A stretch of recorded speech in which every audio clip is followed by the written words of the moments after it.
नमस्कार, मैं हूं प्रियंका और आप देख रहे हैं राष्ट्रीय जगत विजन न्यूज। गुरु घासीदास सेंट्रल यूनिवर्सिटी के खिलाफ हिंदू संगठनों द्वारा विरोध प्रदर्शन तेज हो गया है।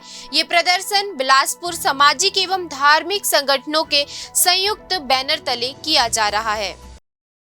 प्रदर्शनकारी यूनिवर्सिटी गेट के बाहर धरने पर बैठे हैं और सनातन विरोधी गतिविधियों का आरोप लगाते हुए विश्वविद्यालय प्रशासन से जवाबदेही की मांग कर रहे हैं। मामले की शुरुआत तब हुई जब कैंप में शामिल कुछ छात्रों को नमाज पढ़ाने की बात सामने आई। इसके बाद से सनातन भक्तजन में भारी आक्रोश देखा जा रहा है। प्रदर्शनकारियों का कहना है कि शैक्षिक संस्थानों में इस प्रकार की गतिविधियां धार्मिक संतुलन और सांस्कृतिक मूल्यों के खिलाफ है। प्रशासनिक अधिकारियों की अब तक इस मामले में कोई स्पष्ट प्रतिक्रिया सामने नहीं आई है, लेकिन बढ़ते विरोध को देखते हुए पुलिस बल तैनात कर दिया गया है। फिलहाल इस खबर में इतना ही। देश प्रदेश की खबरों से अपडेटेड रहने के लिए हमारे चैनल को सब्सक्राइब करें। नए खबरों के नोटिफिकेशन के लिए बेल आइकॉन जरूर दबाएं। नमस्कार।